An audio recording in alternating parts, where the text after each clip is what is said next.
Good afternoon. Welcome to First Stop Podcast, the #1 show where first responders go to be informed and entertained 5 days a week. Kicking it off with society and culture news every Monday because you got to have something else to talk about other than dead babies and domestic violence. You got to be well-rounded. Then we kick it off with Tuesday, a little round table, round robin. Wednesday, we've got political news because why? Knowing is half the battle. You can't live under a rock and use the excuse, well, I don't do politics because I don't understand them.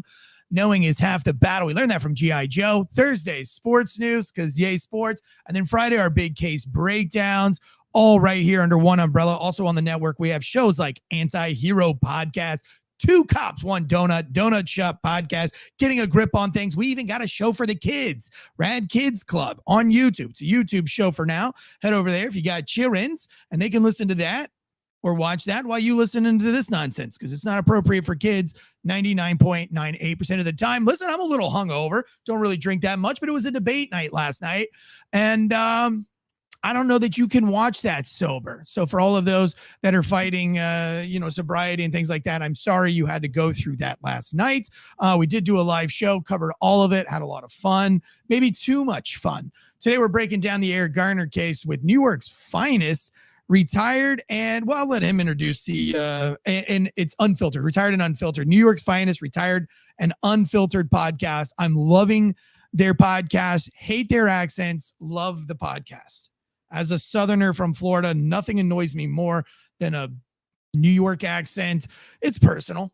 It's personal. I'm biased, but I have my reasons. But we do have Eric here, and I'm really excited. Today's show is brought to you by ghostbed.com/Wolfpack. Sleep so good, it's scary. Woo! And then we also have factormeals.com/Wolfpack50, 50% off your first order. Meal planning to the next level. We'll do some ad reads later.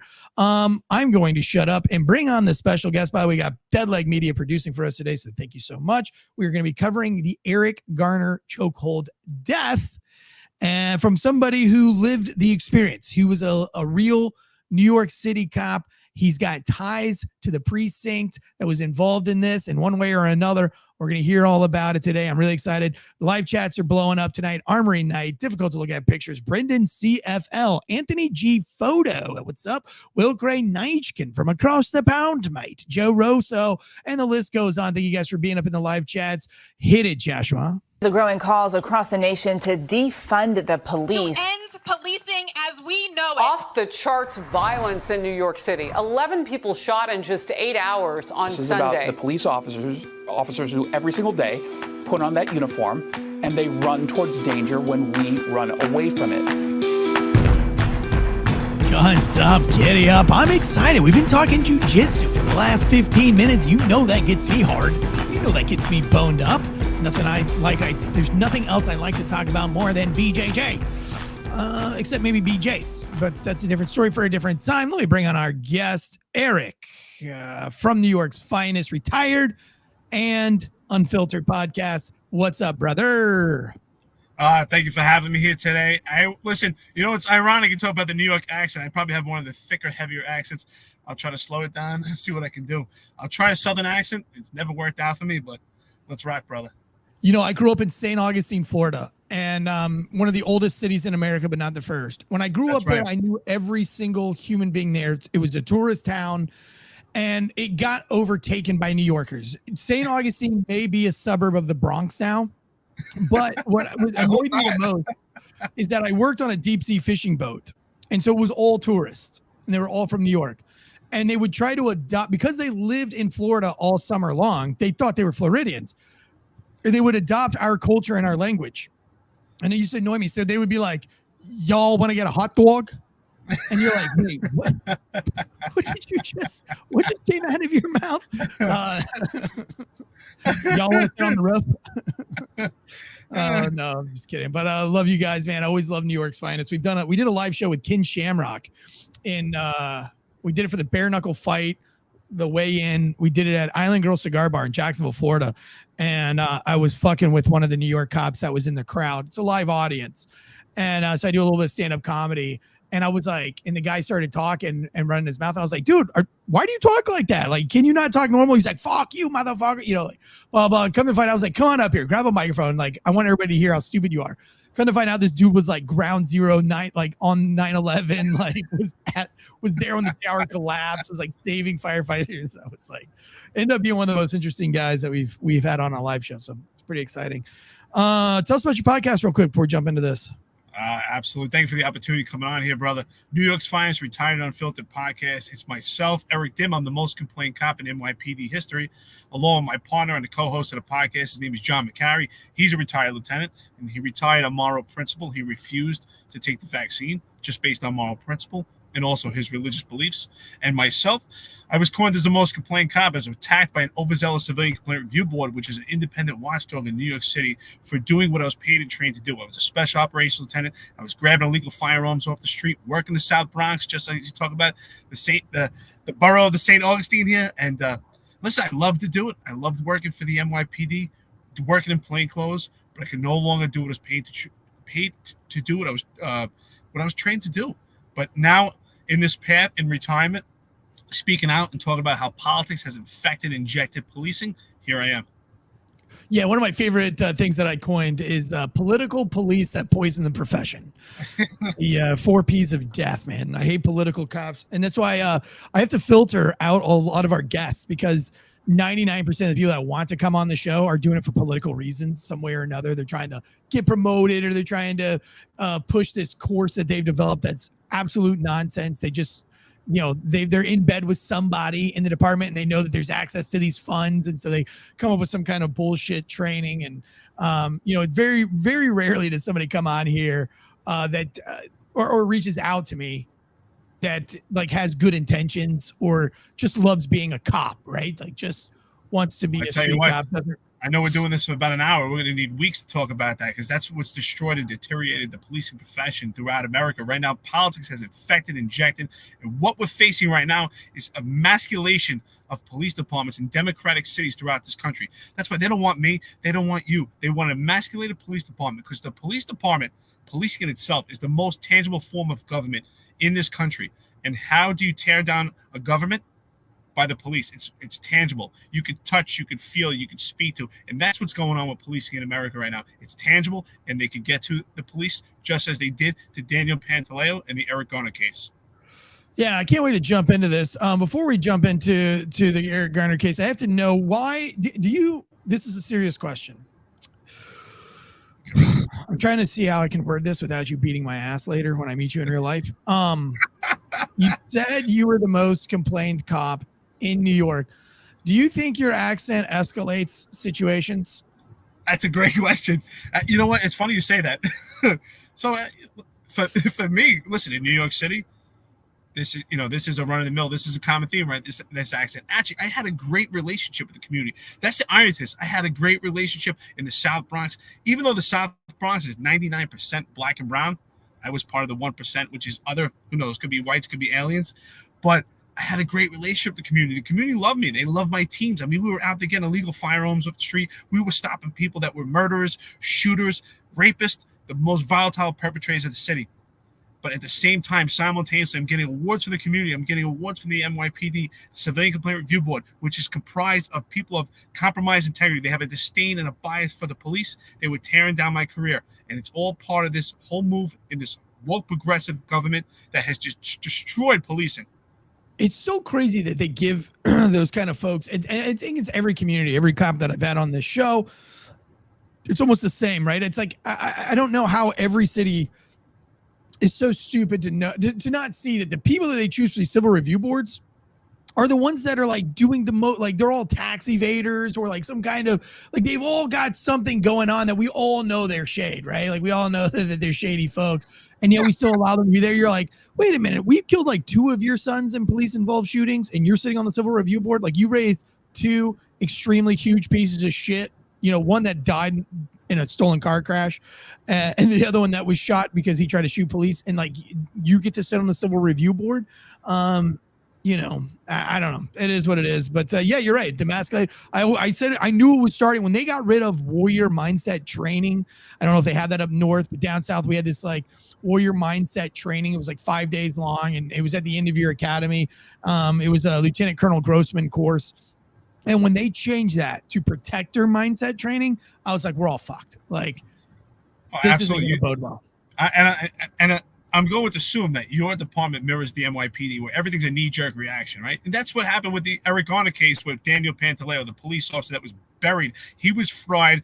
He was sold out, and he was the scapegoat. And what do we have? We have knee-jerk reactions that follow on that. We have the diaphragm law. Do you know what that is in New York City? We have a chokehold ban, but we also have the diaphragm law. And that's so interesting to talk about the diaphragm law, because you and I are both doing jiu-jitsu. We love jiu-jitsu.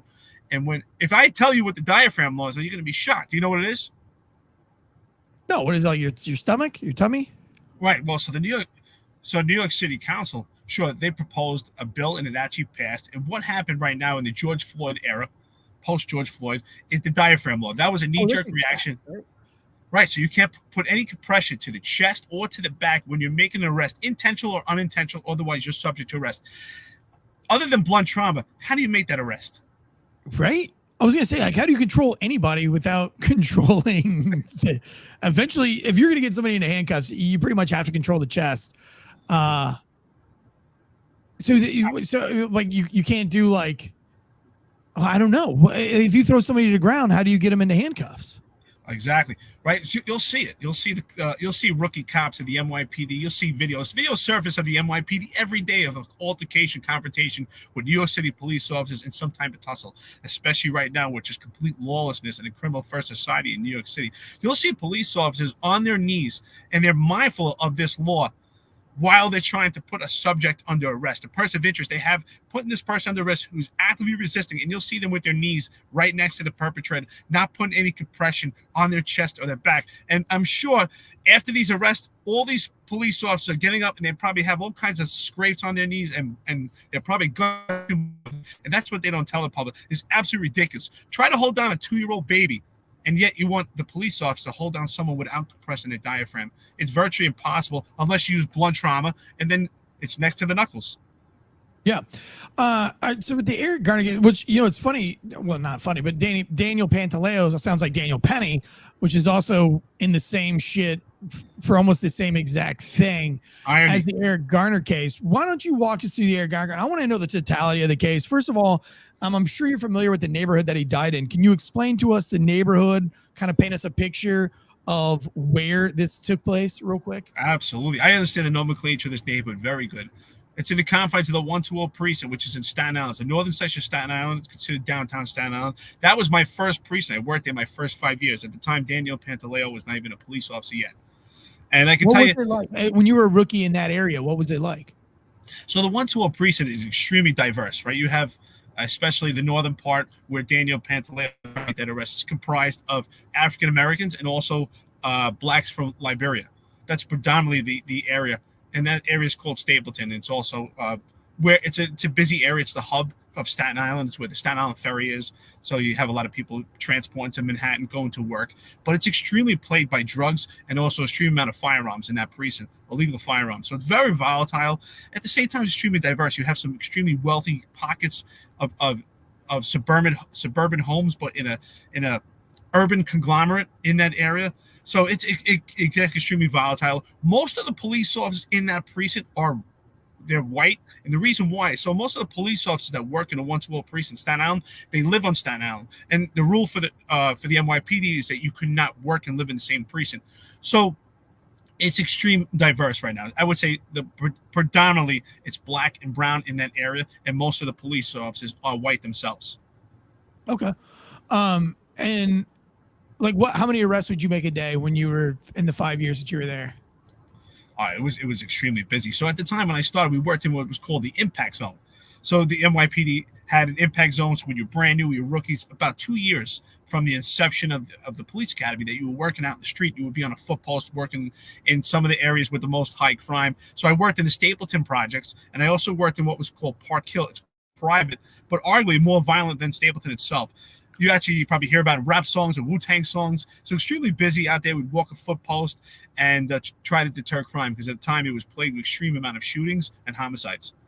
And we would make some substantial arrests, 2 and 3 in a day, depending on the team that you're working with. It was extremely busy. Yeah. So Eric Garner, did he grow up there? So I don't know too much of his background, but from what I heard, that he was a resident of the 120 precinct in Staten Island that he grew up there, and most of his arrests were in that precinct. Okay. All right. And so what was the initial call for this, what was the, like, what brought police to Eric Garner? So the credible information that we have is that the vendors at those stores were complaining to the police department that they had Eric Garner and other persons of interest that were selling loose cigarettes and other different type of untaxed items that were drawing attention from their stores, and they were losing money. So Eric Garner was at the center of that. So what's interesting about that is Daniel Pantaleo was doing anti-crime in plain clothes, same work that I did. And ultimately, the focus of anti-crime is to apprehend persons of interest for shootings, robberies, and the forte of it is apprehending those in possession of illegal firearms. But Daniel Pantaleo was sent there that day by the chief of department's office. Back then, the chief of department, his name was Philip Banks. He eventually became an unindicted co-conspirator in a corruption case. He left the department and he came back under Mayor Eric Adams as a deputy mayor of public safety. So it was quite interesting. That's why I talk about Mayor Eric Adams and the corruption play that we see right now in this. It was a great episode, by the way. Great episode. Thank you, New York City administration. So I appreciate it. But so Daniel Pantaleo was sent there with his team, a directive by the chief of department's office to stop the selling of loose cigarettes. Now, I was on a special project that actually got canceled because of the Eric Garner case. I was on a special assignment because one of our grocery stores, which was actually in the music video by P.D. Pablo, Rise Up, if you've ever heard that song, Good Morning, Rise Up. Sure, yeah. The building where they're all twirling their shirts around their head, that exact shop was having a problem with Lucy's being sold out front and with food stamps. They were selling food stamps, illegal food stamps. And I think people don't understand that when you're a cop and you run a beat, your job is to manage the beat, and you are seen as the beat manager. So let's just say you're the manager of a store and you have theft on aisle 13, and you have to explain to a boss all the time while aisle 13 is just getting ransacked every week, like put somebody on the aisle or move things into a glass box, do something. Same with a beat manager as a cop. You've got one store, which is like your aisle, and there's something bad happening on there over and over again. And all of a sudden leadership is like, hey, this store has made like 18 million 911 calls about Lucy cigarettes and people selling other nefarious items out front. Put an end to it. Like, let's make that go away. And you as a beat manager have to be like, okay, now the public is like, well, the cops are just harassing them for selling loose cigarettes. Well, no, that's not the totality of it. I'm doing this because it's become an excessive complaint. And by the way, Indian folks who run these shops, or Pakistani people who run these shops, are very persistent. And when they make a complaint, they will keep complaining and complaining and complaining until something happens, and good on them. They should do that. So when the cops show up to deal with Lucy's cigarettes, it wasn't just like a one-time, I'm selling a couple of Lucy's out of my pocket. He's probably been doing this out front of that business for the better half of a year. Oh, absolutely. At the time, I think he had 30 some odd arrests. There was numerous complaints about Eric Garner selling loose cigarettes there. And some people say, oh, it's a low violation. He's not bothering anyone, and he's just selling items to feed his family, because that's a lot of propaganda that we heard. And you know what? That's true in part. Yes, that may be what he's trying to do. But he's also drawing away attention from these retail stores where they pay a substantial amount of rent, where they pay high amount of taxes. They pay sales tax to have a retail store. And he's drawing attention from that. And it draws negative attention. And what does that make people also do? They also don't want to shop there also, because it's also an eyesore. So we talk about quality of life in New York City constantly. So not only is he affecting these stores, but he's also affecting the quality of life, the vision that people have of a neighborhood, because it is an eyesore. And that's what people have to understand, okay? You could have a bowl of soup, and it could taste fantastic, and you put one pepper and it changed the entire taste of the soup. And that's what happens in these neighborhoods, okay? You're trying to build it, you're making it appear to be one bowl of soup, and you throw one thing in there, and it just changes the complete nomenclature of it. Yeah, that's interesting. So so you're saying Pantaleo got a call from, at the time, the chief, and the chief was like, go fix this problem? Well, so obviously, it doesn't come directly. The chief's not getting on the phone himself because, he's too busy getting his cup of coffee. Fair. But the chief of department's office in in a directive manner, had Daniel Pantaleo and his team respond to take care of this ongoing incident of loose cigarettes. And which was quite interesting, right? That they had Daniel Pantaleo and his team go to this location when they're anti-crime, which is the anti-crime is responsible for doing violent crimes, removing illegal firearms. So it's interesting. The chief of the department's office felt it was so necessary. So I don't know if there was some form of nepotism, if they had a relationship with these stores, but they did send their best, because that is who is the best in these precincts, is the anti-crime. They sent their best to handle this low-level violation of selling loose cigarettes. Yeah, that is super strange. So, should we play the video, Josh? Yeah, we can play it. Play the video. Let's see what happens when they show up. You're playing a hard way for what? Every time you see me, you want to mess with me. I'm tired of it. It stops today. This guy right here is forcibly trying to lock somebody up for breaking up a fight. Everybody standing here, they told you I didn't do nothing. I did not sell nothing. Because every time you see me, you want to harass me, you want to stop me trying to sell cigarettes. I'm minding my business, officer. I'm minding my business. Please just leave me alone. I told you the last time, please just leave me alone. So stop it really quick. This is like, and I hope you guys like see the comparison to a lot of the breakdowns that we do. This is kind of like the go-to strategy. Leave me alone. I didn't do anything wrong. I just want to be left alone. They all say that. Just because you say you want to be left alone and that you're not doing anything does not mean you're not doing anything. If I'm punching you in the face and say I'm not resisting, I can say I'm not resisting all day long, but I'm still punching you in the face. I'm absolutely resisting. So a lot of these cases, it's almost all the time. It's almost like they're trying to retard the situation. They're trying to confuse the law enforcement officers. I would almost be willing to bet that this dude has never even met Pantaleo before. Is that true? Or has Pantaleo ever arrested this guy before? So I don't have the context of that information or any data. So that's something I could definitely look into.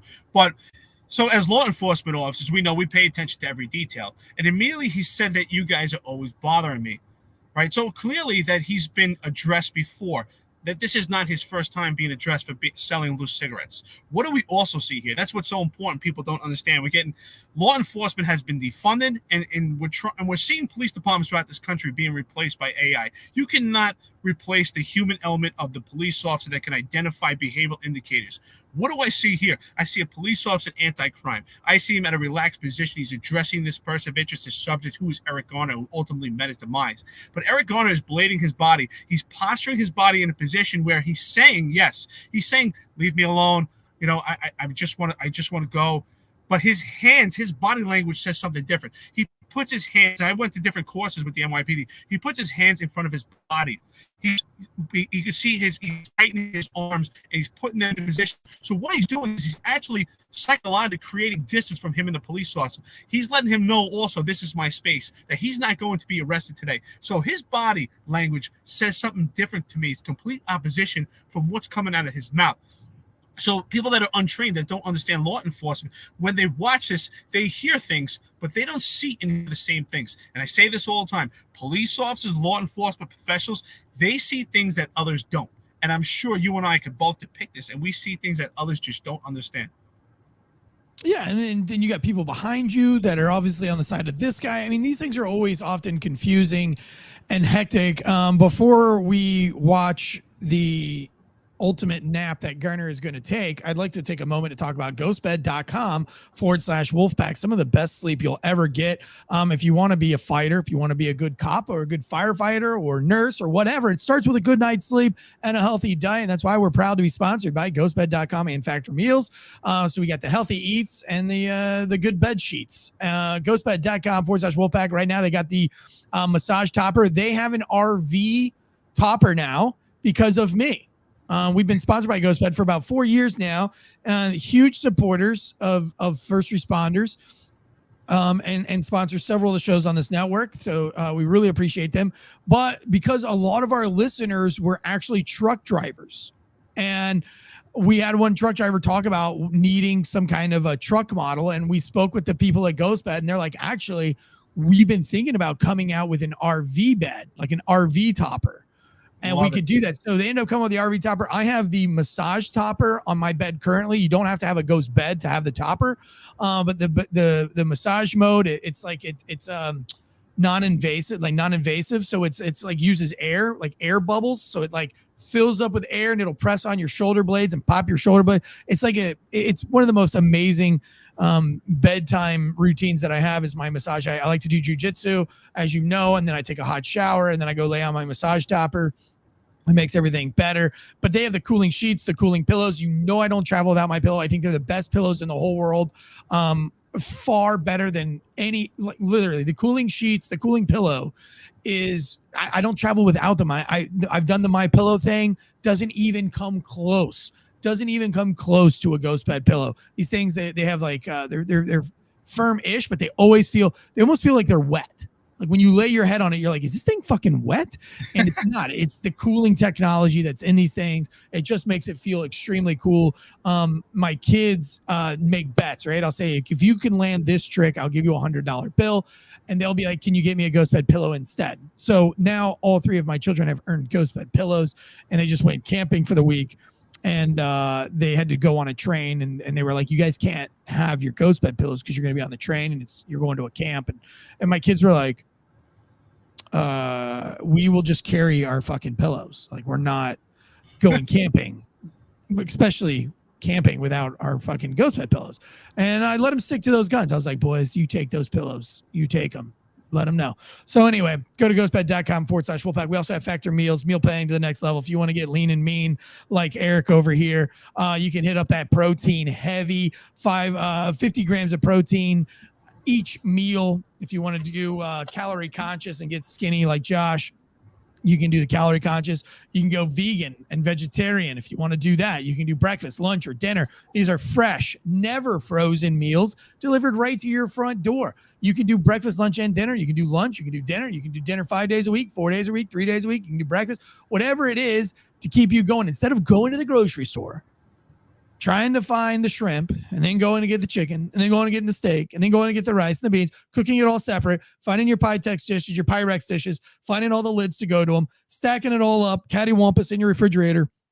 All that time you spent away from your family, you could have just went on factormeals.com, picked out a couple of meals for the week. They stack on top of each other very nicely. And even if you have a peasant microwave, like every precinct in New York probably has, even those peasant microwaves will heat these things up in 2 minutes or less. So while your other buddies are chomping down on bologna sandwiches or leftover curry chicken, you can be eating like a king. You can be eating like upper middle class, almost like you're from the Hamptons instead of from the Stantons or whatever you call it. Not very New York savvy. I've only been there a few times, but head over to factormeals.com/Wolfpack50. That's factormeals.com/Wolfpack50. All right, let's get back into this. So this guy is huge. It is David versus Goliath. Pantaleo looks like he's coming in at about 5. I don't know. What do you guys think? 5'10", 180?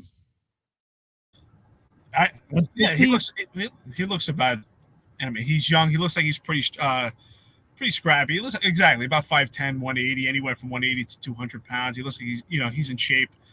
Yeah. But what's interesting also, I talk about this all the time with policing, right? You had mentioned earlier, you said, oh, look, there's other people around. So I talk about this all the time. I talk about this on the podcast. I talked about this when I was actually doing policing. I talked about it on other people's shows. So policing is never actually just, you're never dealing with that actual one person. So it's not one arrest. I always say it's one incident. And especially in New York City, working in a metropolis, it could take 25 police officers to actually make one arrest. And some people might say, well, wow, that sounds ridiculous. Well, we need people to block off pedestrian traffic. We may need people to block off vehicular traffic. We also have to watch, because there's buildings, there's people up above. We have to watch for Granny who might throw something out the window. And when we're dealing with Eric Garner, we also have to bring someone into custody as safe as possible. So it's going to take several police officers to put him in a position where he can be in custody without causing any injury or minimizing potential injury, because that is a byproduct of someone resisting arrest, passive or actively resisting. So it's one incident. It could take 25, it could take 50 police officers to actually bring someone safely into custody. Also, someone has to man the car that these guys have. And also someone has to allow egress and access for other police officers that want to get there for help. And in addition to that, EMS. So it's one incident, not one person, or not one arrestee. Yeah. And also, you got to have cops that are going to go into these grocery stores and get the footage of him selling the Lucy's. I mean, yeah, I can see how it takes, a significant amount of police officers to effect an arrest. Now, Eric Garner looks like he's probably 6'2", 6'3", fucking 300. Big boy. Absolutely. He's a big boy. I could make a joke about the bra that he should be wearing, but I won't be that shallow. Rest in pieces. So here we go. Let's hit play. Let's go. I told you the last time. Please leave me alone. Please, don't touch me. Don't touch me, please. Came over. Not touch me.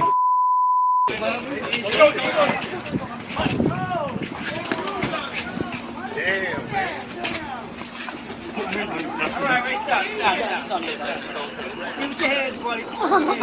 Put your hands, buddy. Put your hand behind you. If you say I can't breathe, you can definitely breathe.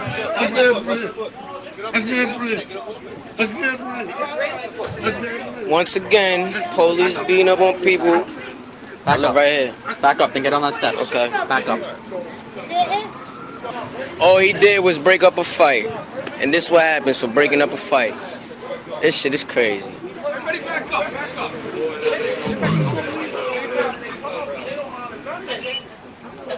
So does he just die right then? It's at this point. So from the information that we have, at this point, it appears that he starts to lose consciousness, and then go into maybe some type of form of seizure. And I'm not sure if he actually if he was pronounced at the location or en route to the hospital. Right, but nobody was even on top of him at the point that he starts having seizures and stuff. So the chokehold had nothing to do with this guy's death. Do we know what he weighed 395 pounds? Well, that's the problem. That's from the autopsy. He had a fat attack. It's funny, right? So people don't like to talk about the truth. Let's be honest, right? You train jiu-jitsu, I train jiu-jitsu. Any form of martial arts that you do, or working out in the gym, doing CrossFit, your body has to be able to handle a certain amount of exertion. So here's someone who has 392 pounds. Clearly, he's out of shape. He is not prepared for any type of exertion. It would only take a couple of seconds for exertion for Eric Garner to go in a state of pandemonium and exactly this, and eventually go into unconsciousness. So that's why I say to people, when you resist arrest, okay, you are putting yourself in a very precarious position. I mean, ultimately, you are asking for your own demise. It's tragic. Is it tragic? Yes. But this is an uneducated America where people don't understand that when you fight with the police, you put yourself in a position. Compliance is the best chance to safety. And that's why we have a court system. That's why we have a court system with judges. And we have you're judged by your peers, by a jury.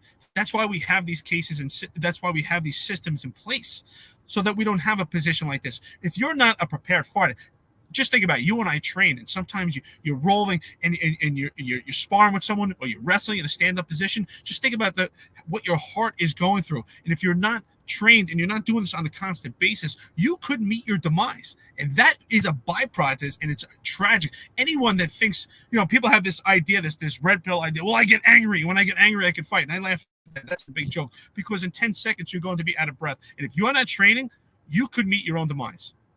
Yeah, I mean, I always go back to the first day of jiu-jitsu, and my best friend was like, it's going to be me and you, like, welcome to jiu-jitsu, you're sparring. And I'm like, wait, I don't even know any moves. Like, nah, like, let's go, bitch. And it was like within like 30 seconds, of course, he tapped me out, and I was physically exhausted. Like, I had nothing left in the gas tank for 30 seconds, and there was still like 4 minutes and something left to go, but I didn't know. I thought like once you tapped, it was over, and they're like, no, bitch, you still got like 4 minutes to go. Get back out there. Now I can roll for an hour straight. But and then of course the adrenaline kicking in. This guy's 495 pounds. Or 395 pounds. Do we have a toxicology back from this? I have a report from the doctor that did the report. He said that the use of the chokehold set in motion a lethal sequence that led to a fatal asthma attack. However, the examiner also concluded that even a, quote, bear hug could have had the same effect as the chokehold, given that Garner weighed 395 pounds, suffered from asthma, diabetes, had a heart twice the size of a healthy person's heart, Moreover, the trial and hearing in 2019, the defense witness, another doctor from the St. Louis Chief Medical Examiner's Office, testified that Garner's death couldn't have been caused by a chokehold because Graham said Garner was never actually choked or unable to breathe during the arrest. Graham attributed Garner's death to the heart disease exacerbated by the stress of the heart during the incident.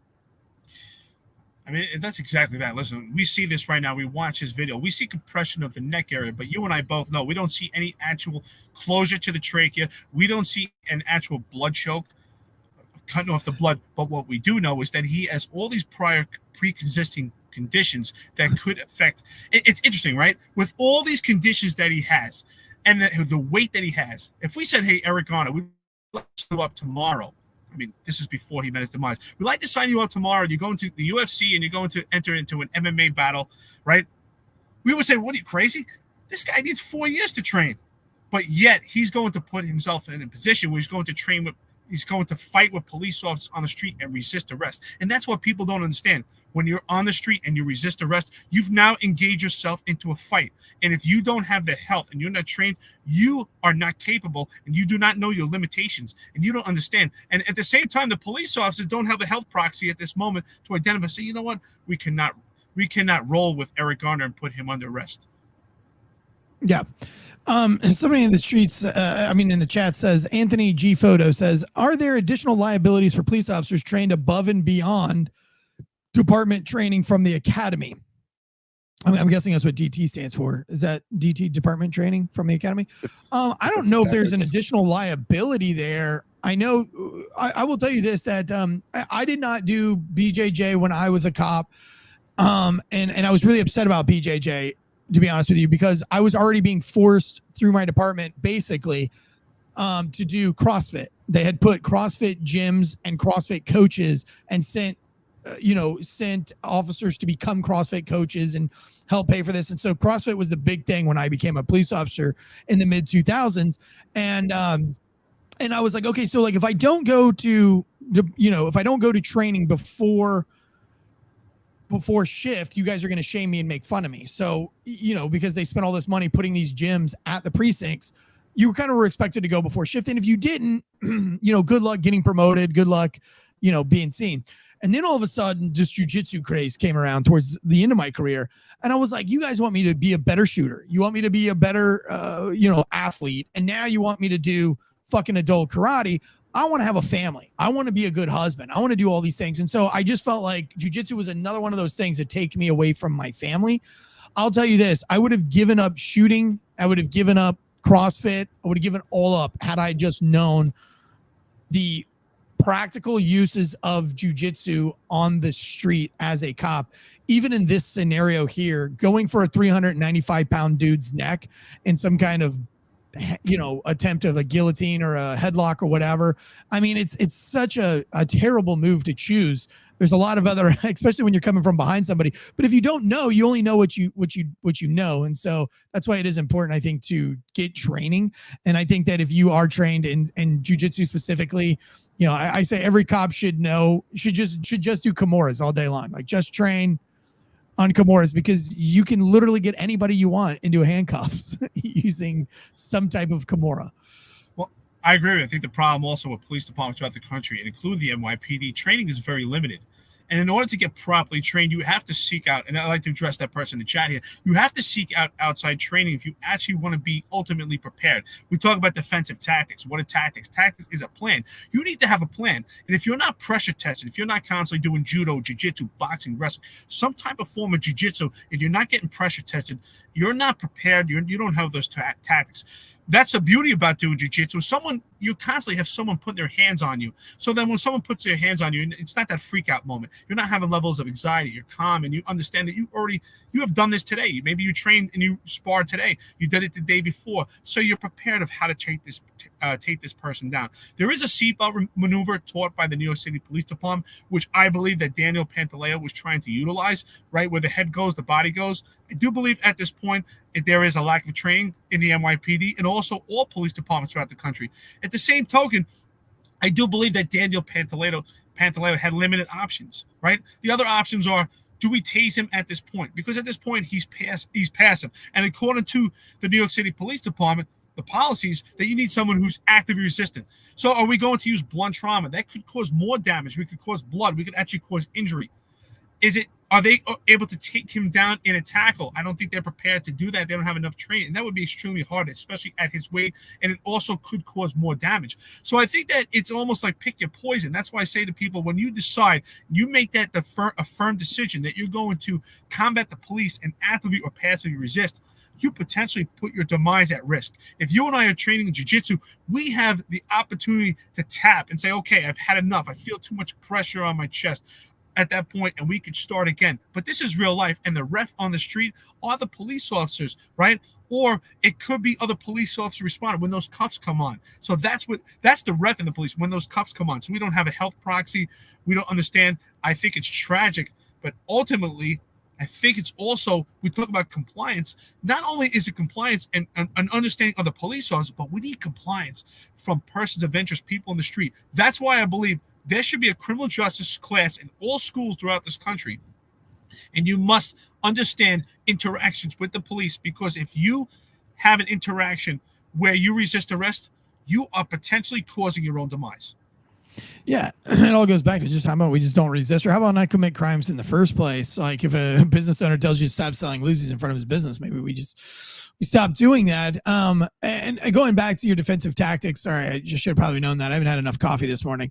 I think when you study something like the defensive tactics that you learn in the police department, honestly, like I'm as a street cop, man, I always resorted back to my fist, because everything that I try with the department doesn't really work. Like a lot of times the taser wouldn't work because their jackets are way too thick and puffy and their pants are way too saggy, and you're not going to get a good connection. Lucky for me, I was a rugby player and a lot of military experience and a big military background. So my go-to were double leg takedowns and then, punching you in the face several times. And because the tactics that I learned in defensive tactics, they weren't really practical. They didn't really apply to the situation. So I think if you get outside training, you're actually not more of a liability. You're more of like an asset. Like it's better for insurance, because I can tell you right now, if I would have been Daniel Pantaleo jumping on the back of Goliath there 8 months ago, that would have been my go-to. Now that I have some training, that absolutely would not have been my go-to. But again, you don't know what you don't know. And, but I still have no problem with it. I mean, I rolled for 18 minutes straight yesterday. And had a guy that I desperately wanted to get a tap on. I had him in a guillotine, whatever you call it, for about 3 of those 5 minutes, and could not get it to work, man. I was squeezing on this guy's neck as hard as I can. He didn't die. He didn't even tap. He was fine. So like, I'm trying to choke somebody to death in that manner is not very practical. It's probably not going to work, to be honest with you. It's interesting we talk about that. I think there was some numbers. I saw a study one time. I have to find it. 300 to 500,000 people get choked out a year training jiu-jitsu, and we don't hear about any deaths, right? Because they're applied properly. Also, people are training so their bodies. Let's be honest, right? So you're training jiu-jitsu. I'm training jiu-jitsu. Your tendons get used to this. You definitely build up. You definitely build up some callus in your tendons. Even your neck starts to build. You can't really build your neck. It's not a muscle. You could choke someone out, and that's the effectiveness of jiu-jitsu. We could choke someone much larger, but you do start to get some callus, and you get comfortable in those positions when someone's choking you and you have less anxiety. Eric Garner clearly has no training. So someone to put their hands around his neck that could also induce his anxiety, induce all these pre-existing conditions, because he's not training. You and I are both trained. If I put my hands around your neck, you'll say, well, I've been here before, and you'll be in a relaxed state in comparison to Eric Garner. And that's why I say to people on the street, do not resist arrest. Let the courts work this out. You are putting your own life at risk. We don't have a health proxy. We don't know what your health is. And you're right. How about you don't commit crimes? But if you are committing crimes and you're going to be taken into police custody, do it like a man, do it with grace, do it with honor. Yeah. Now, what was Daniel Pantaleo's demise? Like, what happened to him? Sure. This is why ultimately we started to see the change in police departments. At the time, it was James O'Neill, who was the police commissioner of the New York City Police Department. He was supposed to be a cop's cop, but clearly we saw how woke progressive politics had injected the police department. It was no longer apolitical. Daniel Pantaleo was sold out to Fry. And this is why I have an extreme problem with the leadership of the NYPD or any organization. If we see an organization thrive, we give credit to the leadership. But when we see it crumble, it's also leadership. The leadership should have taken the responsibility to say, hey, listen, we clearly see we lost someone tragically in an arrest situation. We sent these police officers. We sent our best. He utilized the tools that we gave him. If you do not like what happened, let's figure out how we can move forward. But instead, they put the entire blame on this police officer to avoid pandemonium, to avoid potential riots. And that's what they did. They sold him out, and ultimately he was terminated. He was wrongfully terminated. And I say we need to reinstate, vindicate, and compensate Daniel Pantaleo, because what they did to him is a shame. And if anybody is watching this, he is you. If you're a police officer out there right now, Daniel Pantaleo is you. He's me. He represents all of us. And it's funny because Daniel Penny's going through the same thing. On the subways of New York, and it's extremely sad that we kind of empower the criminals and we don't build up or bring up the heroes of the story, the guys who actually stepped up, the people who are actually living lives that are meaningful and prosperous. Instead we side with the criminals. So tell me before we get out of here, tell me about New York's finest retired and unfiltered podcast. Tell me about what that's like. When does it come on? How many days a week? Sure. So New York's finest retired and unfiltered podcast. We have a steady 8:00 showing every Sunday. We talk about politics, how it's infected policing. We also do some live shows throughout the week.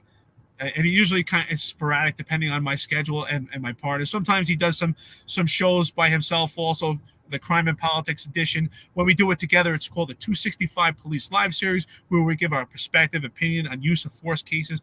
We also talk about politics. We have a different array of topics. We talk about different bills that have been proposed by the New York City Council.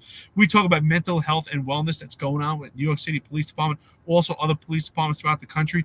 We partake also in X Spaces on Twitter or X, however you want to refer to it, where we discuss different topics. Please check us out. We're always available and willing to take comments, www.thefinestunfiltered.com. And also, I've coined this phrase, I really believe this, opposition meets opportunity. So if anyone's in opposition of our views and our perspective, I invite them on the show, always have a stoic and professional conversation, because I believe it's important to understand my opposition also. I want to know the root cause and why they have their perspective. We may never agree, and I'm not trying to win an argument. I don't believe you ever win an argument, but I like to know where they come from, and the same thing for us. Just like the art of war and Sun Tzu, understand your enemies out there, understand your friends, understand your foes.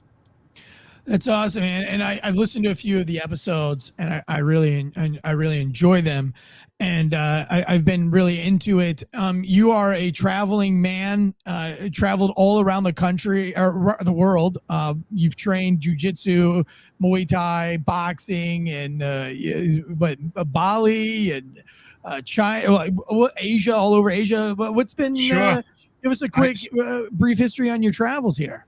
So immediately upon retirement, I said, I'm going to travel. I want to meet people, different people, train jiu-jitsu, spend time with my family. I'm a full-time RVer when I'm in America. So I spent 3 months in Brazil. I trained jiu-jitsu there. I trained other forms of martial arts, including judo. I went to Thailand for 3 months, Malaysia for 3 months, Bali for 3 months, and all over throughout the entire country. I trained and traveled. So everywhere that I go, I stop and I do jiu-jitsu in a spot and meet different people. And what's fascinating about jiu-jitsu, and I recommend everybody do it, I'm not saying this is a commercial for jiu-jitsu, but if you do it, you meet the finest people.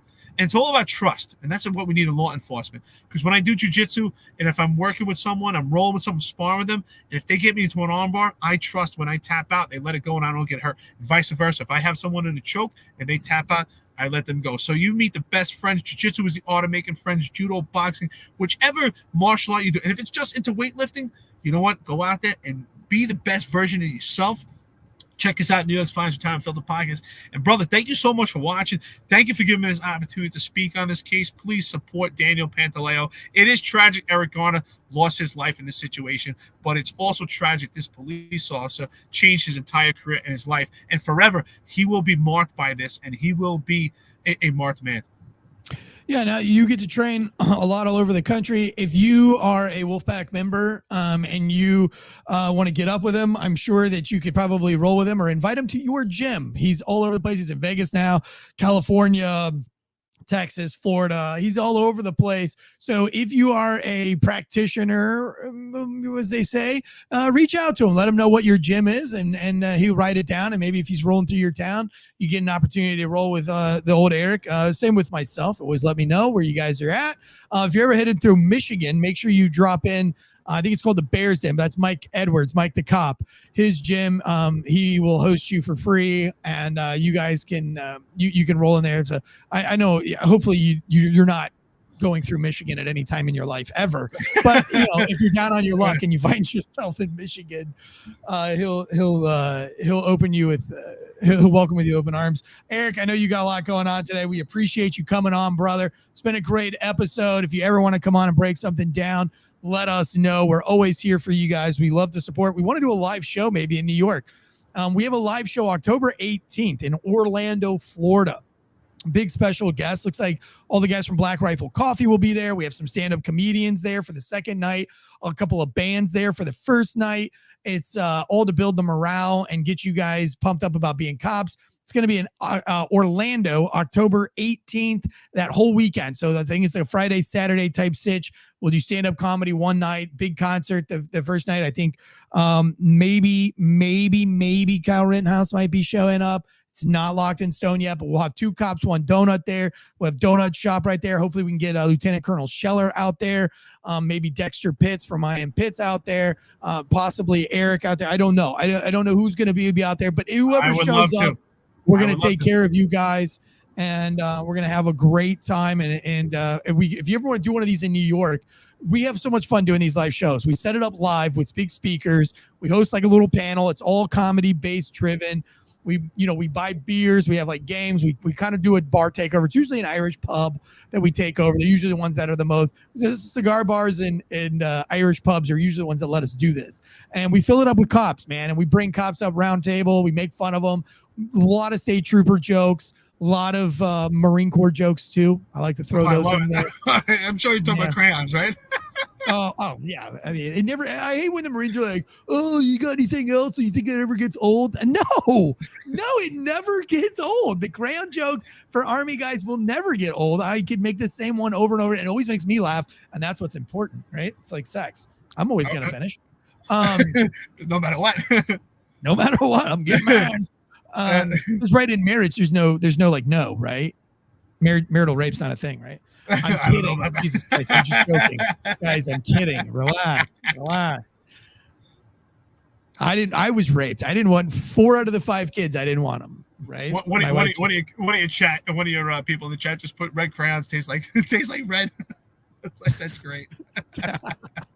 That's why I actually asked a Marine one time what his favorite crown was, and he said red, and I said why, and he's like, "Oh, or I said, what does it taste like?" And he's like, "I don't know. It tastes like red. It tastes red." So I've actually heard that joke before. I really like it. So I bet he's a good Marine.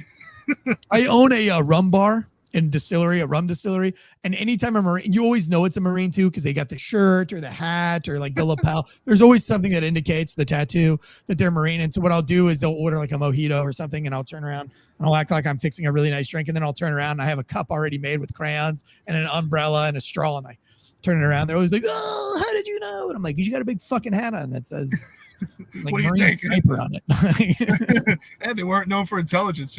Mini Army riding in naval equipment, right?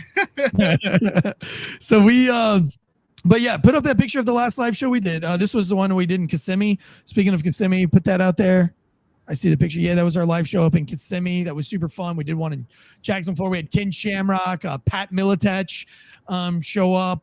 We always have like some kind of big guys. I've done live shows with Chuck Liddell and some other characters too in my life. And I just the MMA guys always have so much fun at these live podcast events. So maybe we can link up with you if you're in your RV and you're somewhere, you're going to be somewhere 90 days out.